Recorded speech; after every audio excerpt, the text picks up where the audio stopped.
mandikan Ismail, kasih pakai baju baru, sisir yang rapi-rapi.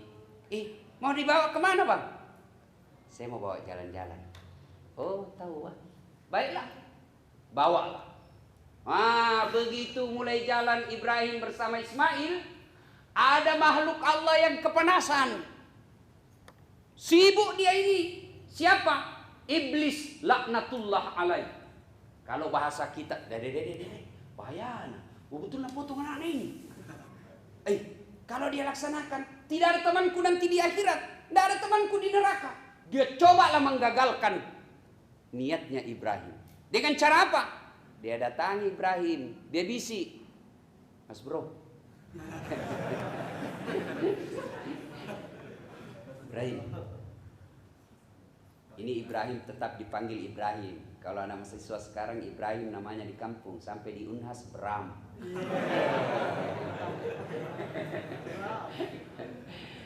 Muhammad Nuh namanya di Endrekang, sampai di Makassar Noah.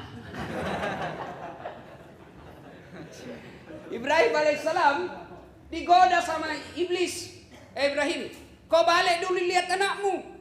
Gagana tahu, puluhan tahun kau nantikan, lagi lucu-lucunya. Masa kau mau potong itu anakmu?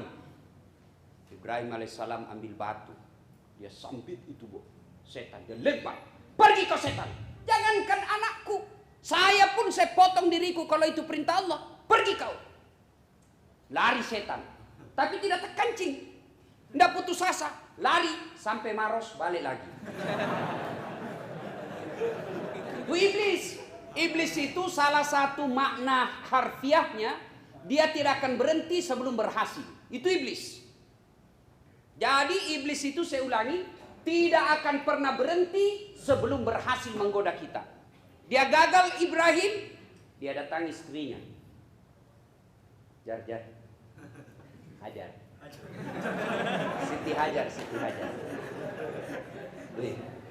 Kau tahu mau dapat mana itu anakmu suamimu? Kau tahu sih. Mau peta mau piknik. Apa tolong bu? Nah bohongi kau itu. Masuk no? Dia mau potong itu anakmu. Sambaran kau bilang situ. Dia mau potong. Mana ada orang tua mau potong anaknya? Toh ya enggak. Betul kok. Nah bilang iya. Kenapa beda? Katanya perintah Tuhannya. Masya Allah. Mendengar ini, apa jawabannya Siti Hajar? Iblis, kalau itu perintah Allah, jangankan anakku, saya juga siap disembelih kalau itu perintah Allah. Setan tak kancing poin. Gagal sama suaminya. Lebih hebat dari suaminya ini. Lari lagi sampai pangkep, balik lagi. Gagal goda istri, suami. Gagal goda istri, dia datangi anaknya. Mail.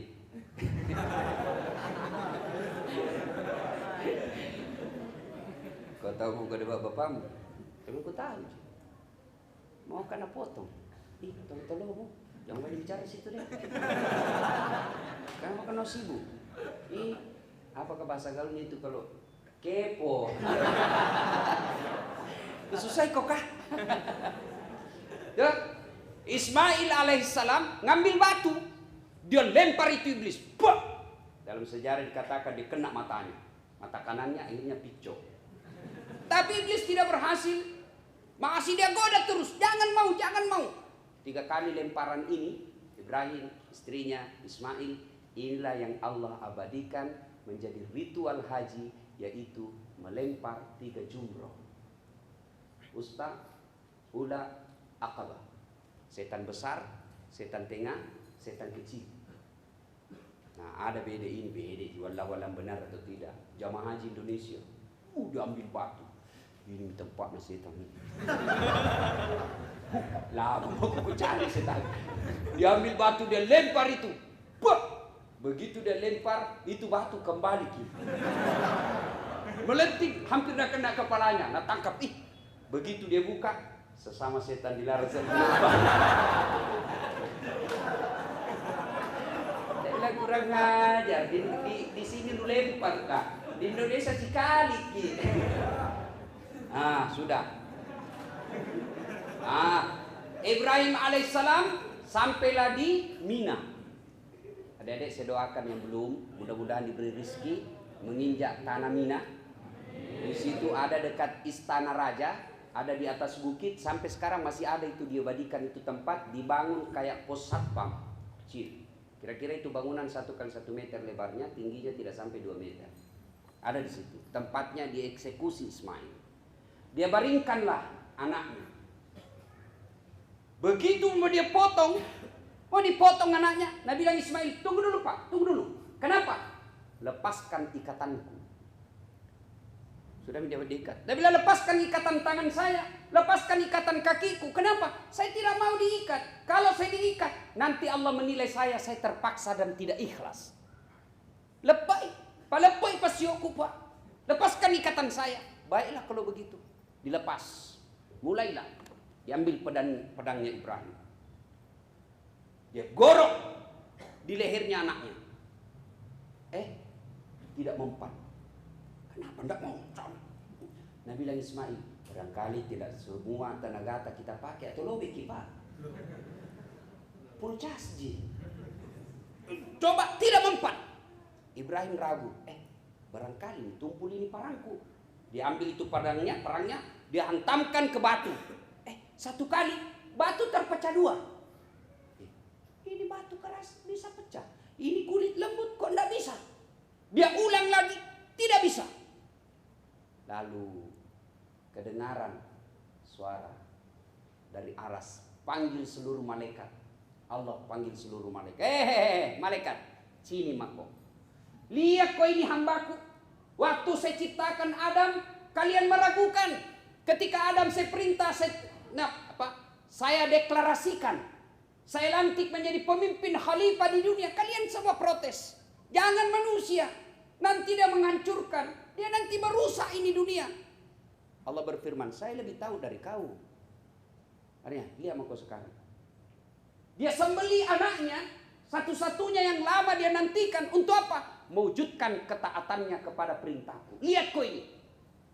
Akhirnya Ibrahim alaihissalam dia gerek lagi, digosok terus pedang lehernya, anaknya tidak mempan. Lalu dengaran suara malaikat. Malaikat mengucapkan, Allahu Akbar, Allahu Akbar, Allahu Akbar. Dan dilanjutkan oleh Ibrahim, La ilaha illallah, huwallahu akbar. Dan Ismail alaihissalam menjawabnya dengan kalimat lanjutan, Allahu Akbar, walillahil hamd. Itulah kalimat takbir. Ketika kita Idul Fitri atau Idul Adha, yang sangat disunnahkan ketika berangkat dari rumah ke tempat sholat Id, itu kita ucapkan Allahu Akbar, Allahu Akbar, Allahu Akbar, La ilaha illallah, Allahu Akbar, Allahu Akbar, walillahil hamd. Itu kan? Tapi adik-adik kalau pergi itu kita baca bos.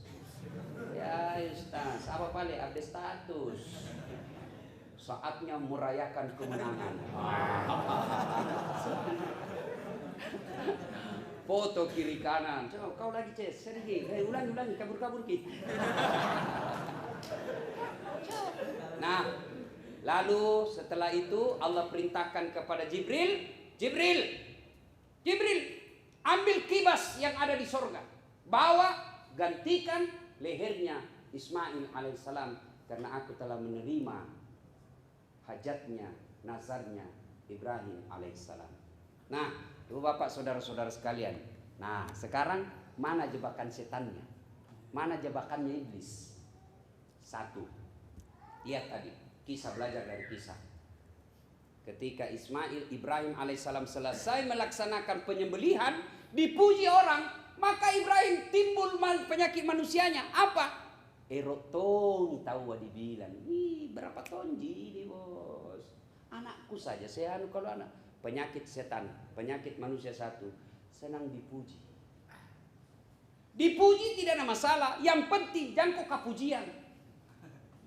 Puji boleh, tapi jangan kepujian. Itu yang tidak bisa. Makna kepujian itu adalah sombong. Allah tidak menyukai orang sombong. Nah sekarang ada 2 manusia dalam Quran yang diharamkan masuk surga, diponis abadi dalam neraka dan tidak akan pernah tinggalkan neraka jahanam. Siapa? Fir'aun laknatullah alaih dan Namrud laknatullah alaih. Kenapa? Karena dia sombong. Puncak kesombongannya Fir'aun, puncak kesombongannya Namrud, dia lantik dirinya menjadi Tuhan. Nah, inilah sombong. Nah, kalau kita di sini ada tongkat sombong di sini. Apa penyebab orang sombong biasanya?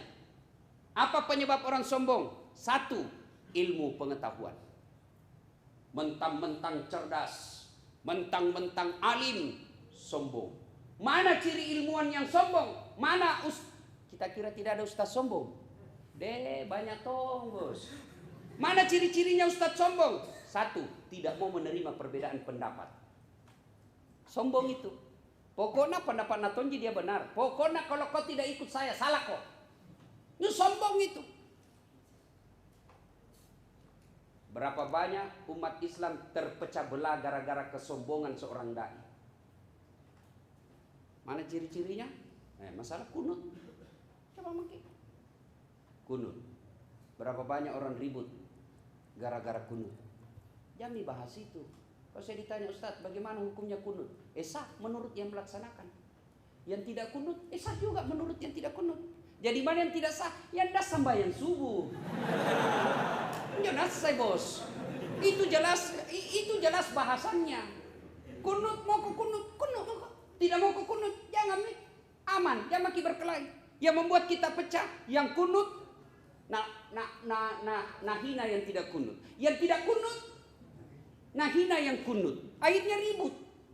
Lebih baik kita bahas yang tidak sembahyang subuh. Itu jelas bos segmen dakwanya. Satu, ilmu yang membuat orang sombong. Padahal Allah sudah jelaskan dalam Quran, wa ma'utitum minal ilmi illa qalila. Dek wale kopat disengeng kecuali cek dek ni. Saya tidak kasih kamu ilmu pengetahuan kecuali sangat sedikit.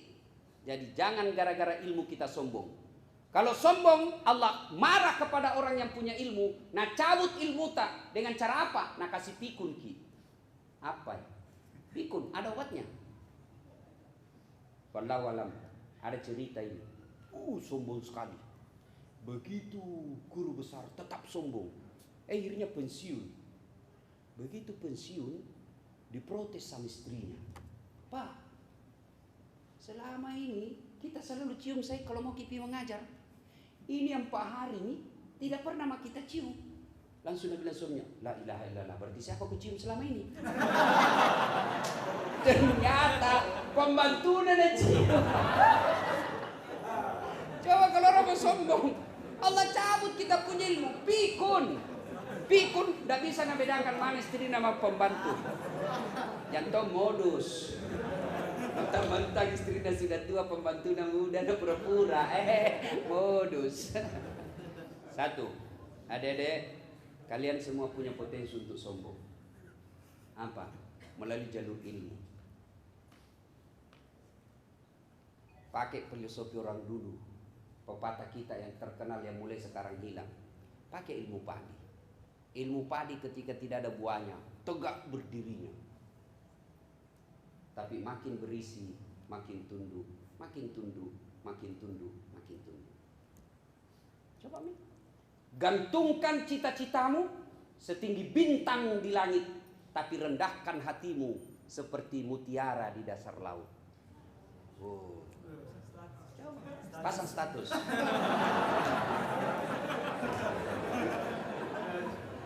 Yang berapa orang Isya? Hah?